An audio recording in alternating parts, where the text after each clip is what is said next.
Assalamualaikum warahmatullahi wabarakatuh. Perkenalkan, nama saya Muhammad Jalil Bari, SPD MSI. Saya merupakan dosen di program studi kimia Fakultas Sains dan Teknologi Universitas 19 November Kolaka. Saya adalah lulusan Sarjana Pendidikan Kimia di Universitas Halu Oleo dan lulusan Magister Kimia di Institut Teknologi Bandung. Bidang keahlian saya adalah kimia fisik, sehingga pada kesempatan ini saya akan memaparkan PDD UKT PT bidang pengajaran dengan membawakan mata kuliah kimia fisik 1. Mata kuliah kimia fisik 1 merupakan mata kuliah wajib prodi, terdiri dari 3 SKS dan ditempatkan dalam semester 3 di kurikulum Prodi Kimia USN Kolaka. Kimia fisik mencakup 3 topik utama, yaitu kesetimbangan, struktur, dan perubahan kimia. Adapun ruang lingkup dari mata kuliah kimia fisik 1 mencakup sebagian dari topik kesetimbangan seperti gas, termodinamika, campuran zat atau larutan, serta fasa dan diagram fasa. Kemudian mencakup juga sebagian dari topik perubahan kimia seperti laju reaksi kimia, serta proses-proses pada permukaan zat. Adapun capaian pembelajaran mata kuliah kimia fisik 1 dapat dilihat sebagai berikut. Sementara itu, sumber referensi yang saya gunakan pada mata kuliah ini adalah sebagai berikut. Metode pembelajaran yang diterapkan pada kesempatan ini adalah DIA atau Delivery Interaction Assessment. Pembelajaran dilaksanakan secara tatap muka di ruang kelas dan pada kondisi tertentu dilaksanakan secara daring menggunakan platform Zoom atau Google Meet.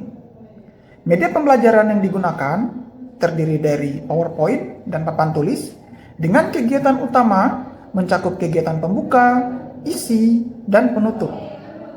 Untuk kegiatan pembuka terdiri dari pengucapan salam, berdoa, pemberian persepsi, serta motivasi. Untuk kegiatan isi terdiri dari pemaparan materi, serta diskusi. Kemudian untuk kegiatan penutup terdiri dari pemberian kesimpulan, pemberian umpan balik, dan pemberian tugas. Selanjutnya, untuk sistem penilaian mata kuliah kimia fisik 1 itu terdiri dari tugas, baik mandiri maupun berkelompok, kemudian kuis, UTS, dan UAS. Demikian deskripsi singkat tentang saya dan mata kuliah kimia fisik 1. Berikutnya akan ditunjukkan proses belajar mengajar yang dilaksanakan di ruang kelas kuliah. Terima kasih. Waalaikumsalam warahmatullahi wabarakatuh. Selamat pagi semua. Pagi Pak. Sehat? Sehat. Oke, jadi sebelum kita mulai perkuliahan kita pada pagi hari ini, kita awali dulu dengan doa. Semoga apa yang kita pelajari bisa bermanfaat bagi kita semua. Berdoa dimulai.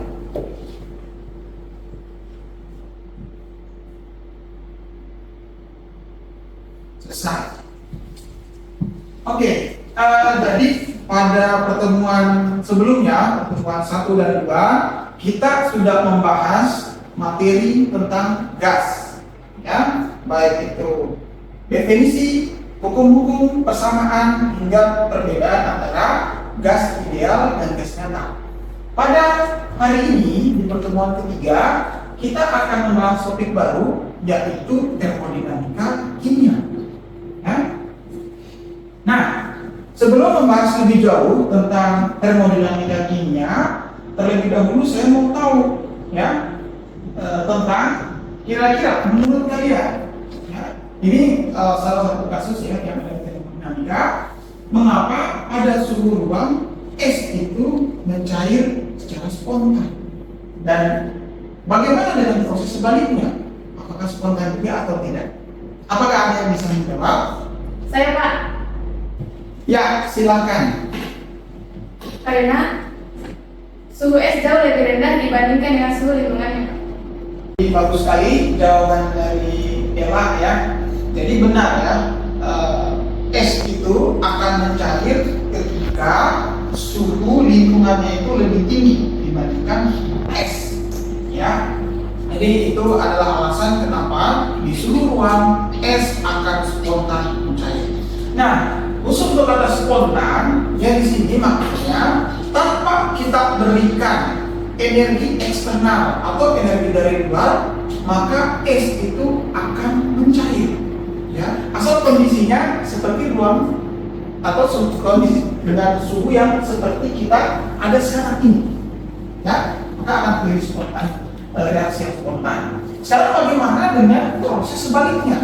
Apakah spontan atau tidak? Ya. Jawabannya bisa spontan, ya, dengan cara kita membawa air, ya, air ke kutub utara atau kutub selatan yang suhunya jauh lebih rendah dibandingkan suhu air. Ya. Nah, hal ini juga akan diperkuat oleh proses yang namanya ketidakteraturan, ya, ketidakteraturan atau yang kemudian disebut sebagai entropi, ya, yang akan kita bahas di pertemuan berikutnya. Nah, selanjutnya kita akan menjelaskan, ya, jadi untuk tujuan pembelajaran kita, ya, kita akan menjelaskan tentang konsep dasar termodinamika, kimia serta hukum ke-0 dan 1 termodinamika. Yang kedua, kita akan menuliskan persamaan-persamaan yang melibatkan kalor, kerja, energi dalam, dan entalpi. Dan kemudian yang ketiga, kita akan menentukan besaran-besaran termodinamika yang belum diketahui. Ya, inilah tujuan pembelajaran kita di pertemuan. Nah, sekarang kita masuk yang pertama, yaitu tentang konsep atau definisi dari termodinamika. Secara umum, termodinamika itu adalah suatu studi tentang transformasi energi, ya, dari suatu materi. Ya, ini secara umum. Sementara untuk termodinamika kimia, maka transformasi energi itu akan berfokus pada reaksi-reaksi kimia. Ya.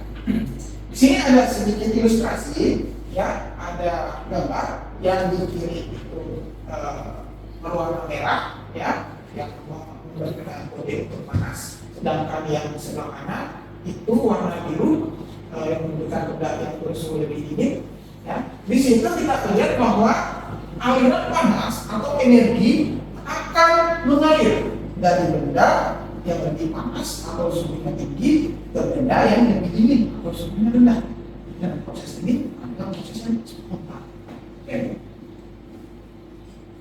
Nah, kemudian di dalam sistem termodinamika, ya, atau dalam termodinamika, alam semesta itu dibagi menjadi dua, ya, yaitu ada sistem dan lingkungan. Ya. Sistem itu apa? Sistem itu adalah segala sesuatu yang menjadi objek perhatian kita atau objek yang sedang kita tinjau. Ya. Sedangkan lingkungan adalah segala sesuatu yang berada di luar sistem. Ya. S yang kita tentukan di awal tadi merupakan sistem. Ya. Sedangkan lingkungan adalah segala sesuatu di luar S. Ya. Di situ juga nanti ada yang namanya pembatas atau dinding, yang mana pembatas atau dinding ini merupakan komponen yang memisahkan antara sistem dan lingkungan. Ya. Nah, berdasarkan karakteristik dari batas atau dinding itu, maka sistem dibagi menjadi tiga dalam termodinamika, yaitu ada sistem terbuka, ada sistem tertutup, dan sistem terisolasi. Nah, bedanya di mana? Bedanya itu terletak pada transfer panas dan materi, ya, atau transfer energi dan materi. Untuk sistem terbuka, maka akan terjadi transfer energi maupun materi. Jadi energi dan materi bisa keluar masuk untuk sistem terbuka. Ya. Sementara untuk sistem tertutup, ya, di situ energi bisa keluar masuk, ya, atau bisa ditransfer, tapi materi tidak, karena ada tutupnya.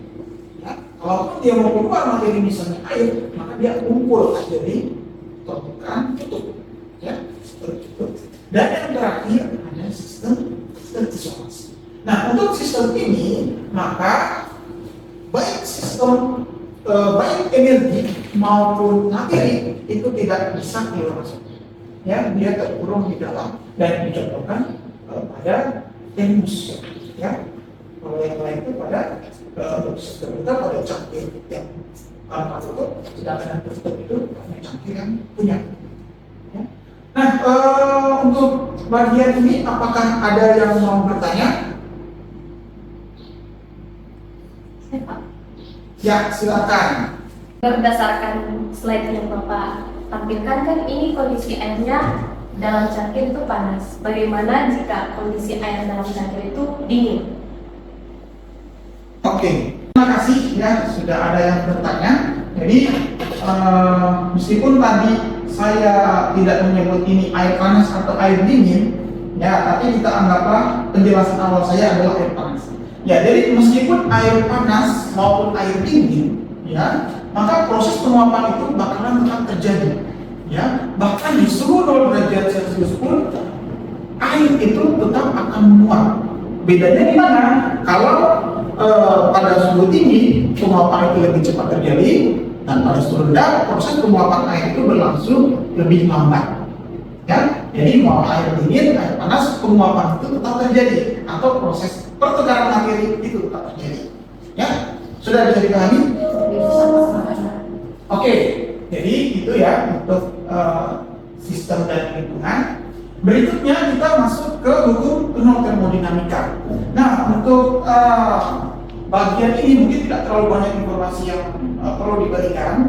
Intinya adalah jika kita punya 3 buah benda, ya, benda pertama dan benda kedua, ya, di mana benda pertama dan kedua ini punya suhu yang sama dengan suhu dari benda ketiga.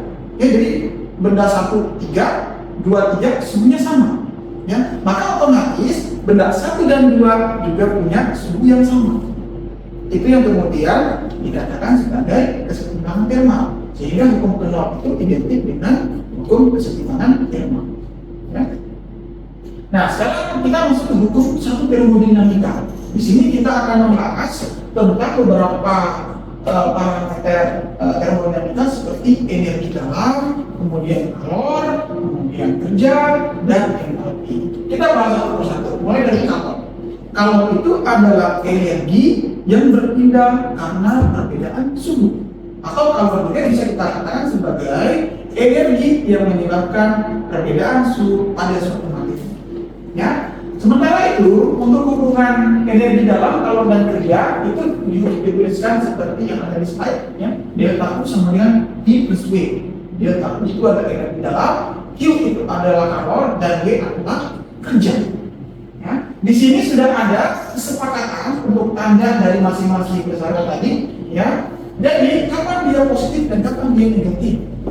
Ya, dia akan positif, ya. Kalor dan kerja akan positif kalau sistem itu menerima kalor atau sistem menerima kerja. Sebaliknya, Q dan W itu akan negatif ketika kalor itu dilepaskan oleh sistem, ya, atau kerja itu dilakukan oleh sistem. Ya, ya. Selanjutnya, ini adalah contoh, ya, contoh yang kita bisa terapkan dalam proses kehidupan kita sehari-hari, ya, dalam kerja, ya.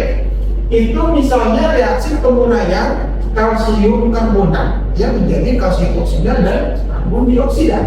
Ya, di situ kita misalkan reaksi ini berlangsung dalam wadah yang tutupnya bisa naik turun atau dinamis.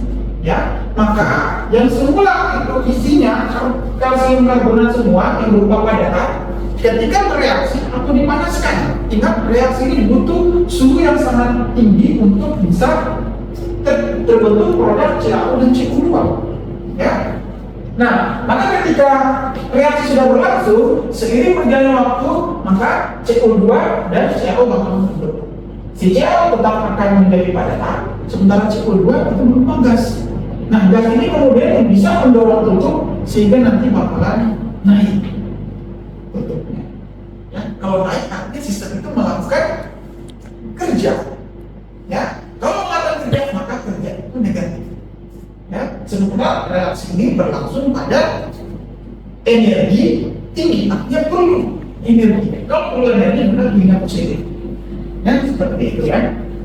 Selanjutnya kita masuk untuk yang reaksi bentuk yang lain. Di sini reaksinya itu adalah gas, ya, produknya itu adalah air yang lebih statis, ya. Maka kalau kita hubungkan dengan atau direaksikan dalam wadah yang seperti tadi, ya, yang semula gas yang bisa kemana-mana menyebabkan tutup itu naik, ketika reaksi berlangsung menjadi air, tutup itu bakalan turun, ya. Ketika tutupnya turun, artinya sistem itu menerima kerja. Kalau menerima kerja, U-nya bakalan positif. Nah, bagaimana dengan kalau reaksi ini ternyata melepaskan energi yang tidak perlu ada energi, spontan dia bisa terjadi.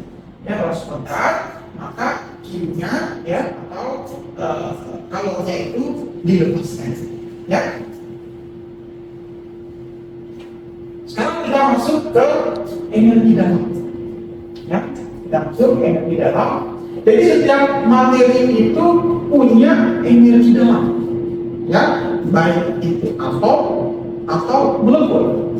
Karena pertanyaannya, mana yang energi dalamnya lebih besar? Apakah atom atau molekul? Molekul. Molekul. Ya. Kenapa molekul? Ada yang bisa menjelaskan? Saya Pak. Oke, silakan. Karena molekul itu tersusun dari beberapa atom. Jadi benar ya. Jadi salah satu alasan kenapa molekul itu punya energi dalam lebih besar karena dia tersusun oleh dua atau lebih atom. Ya, jadi pasti energinya akumulasi dari energi masing-masing atom. Ya. Alasan lain adalah ada hal yang tidak dimiliki oleh atom pada molekul, yaitu ikatan kimia.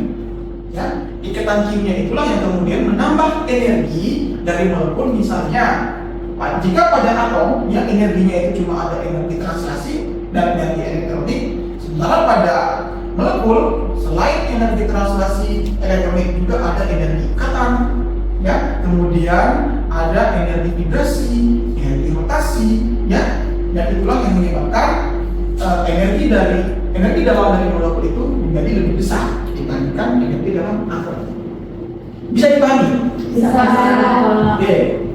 Nah, jadi energi dalam itu secara eksperimen tidak bisa kita ukur, ya. Dia hanya bisa kita ukur adalah perubahan, ya. Sehingga energi dalam ini masuk ke dalam yang dinamakan sebagai fungsi keadaan. Ya, ada istilah baru. Nanti kita lihat sebenarnya bedanya fungsi keadaan dan fungsi yang lain, ya, yaitu fungsi jalan, fungsi alur. Ya. Sekarang kita melihat akhirnya hukum pertama itu, hukum pertama termodinamika itu lebih membahas tentang hukum kekekalan energi atau konservasi energi. Ya, kita bisa lihat di situ energi dalam atau energi di alam itu merupakan energi sistem dan lingkungan, ya, atau merupakan penjumlahan dari kalor dan kerja. Ya, seperti itu, ya. Nah, sekarang kita masuk ke misalan lain, yaitu namanya entalpi. Ya, ini sekaligus kita melihat tentang penjatahan kerja di sini. Nah, dari rumus termodinamika kita lihat delta U sama dengan Q plus W, di mana W itu kita jabarkan dari P delta V, ya, menjadi P delta V. Kira-kira tahu tidak penjabaran kenapa bisa seperti itu? Jadi kita bisa berangkat dari hukum fisika, ya, salah satu hukum fisika tentang kerja atau usaha itu sama dengan gaya kali jarak, ya, misalnya itu jarak, ya. Nanti gaya ini kita jabarkan lagi menjadi tekanan kali luas, ya, jaraknya tetap kita tulis. Nah, elemennya luas dan jarak, ya, atau luas kali panjang itu kan sama dengan volume, ya, sehingga kita bisa tulis B itu sama dengan W kali V, ya, karena tadi sudah ada beberapa kasus, ya, di mana ada perubahan volume ketika kerja itu dilakukan, maka nanti ada dua volume, ya. Kalau ada dua volume, maka W kita bisa tulis sebagai P delta V, ya, P delta V. Nah, untuk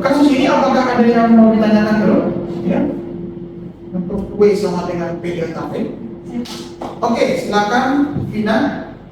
Dari penjelasan Bapak tadi itu P delta P, sedangkan di slide itu min P delta P. Jadi alasannya kenapa bisa ada min P delta P? Ya, pertanyaan yang bagus sekali ya.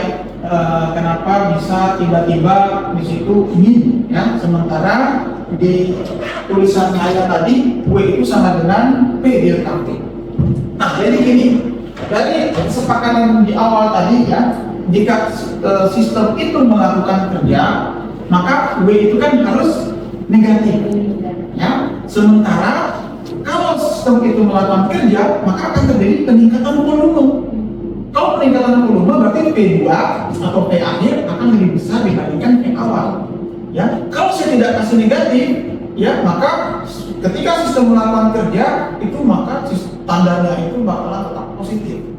Nah, maka bagaimana caranya supaya kesepakatan itu terpenuhi, di mana ketika sistem itu melakukan kerja tandanya negatif, maka ketika saya jabarkan kerja itu menjadi P delta P, maka P delta P-nya saya harus menggunakan minus. Ya, untuk menyesuaikan dengan kesepakatan ketika sistem itu melakukan kerja, Anda harus negatif. Ya, seperti itu. Nah, di sini untuk kasus pertama, kita buat delta P-nya itu sama dengan 0 atau P2 sama dengan P1. Ya, artinya sistem itu volumenya tetap. Kalau volume tetap atau tidak ada perubahan volume di wadahnya yang kita realisasikan, maka nanti P delta P itu bakalan 0, sehingga delta U akan sama dengan QP. Ya, atau perubahan radial sama dengan kalau pada perubahan tetap. Ya, kemudian untuk kasus yang kedua, kita di sini membuat tekanannya yang tetap. Kalau tadi volume tetap, ini tekanannya tetap. Nah, kalau tekanannya tetap, ada dua kasus. Ya, yang kiri dulu ya, untuk kasus yang CaCO3 tadi ya, ketika diuraikan pada perluasan yang bisa naik turun, di situ kan nanti tutupnya bakalan naik ya, dan akan berhenti pada kondisi tertentu. Kapan dia berhenti? Kan kalau nggak berhenti akan naik terus ini tutupnya. Tapi ternyata pada kondisi tertentu tutupnya itu bakalan stop naiknya. Ketika apa? Ketika tercapai tekanan sistem sama dengan tekanan luar atau lingkungan. Ya, setelah tercapai namanya kesetimbangan ada tekanan. Ya, nah sehingga tekanannya menjadi tetap di situ. Nah, kalau tekanannya tetap, maka kasus itulah yang terjadi ya, tekanan luar sama dengan tekanan sistem. Nah, sekarang kasus kedua. Bagaimana ceritanya kalau volumenya itu ya, atau wadahnya itu tidak punya tutup ya, maka ketika misalnya reaksinya itu awalnya misalnya cair atau padat ya, ketika direaksikan dan produknya itu gas itu bakalan kemana-mana. Satunya jelas, yaitu sebanyak ini volume awal, tapi volume akhir tidak bisa kita tahu karena gas itu sudah kemana-mana ya. Sementara ini volume satunya ini, yang ini ya, volume duanya lebih besar ya, karena naik, jadi kita bisa lihat.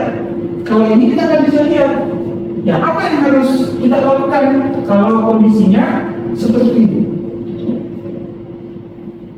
Ya, kalau kondisinya seperti itu, maka kerja itu tetap ada. Ya, kerja itu tetap ada, tidak boleh nol, seperti kasus volume tetap. Ya, V2 ada, tapi tidak bisa kita ukur. Kalau V1 jelas ada, yaitu volume ini tadi, ya, volume reaksi awal. Gitu. Nah, kalau kasusnya seperti ini, dia kita bisa kategorikan juga sebagai tekanan tetap.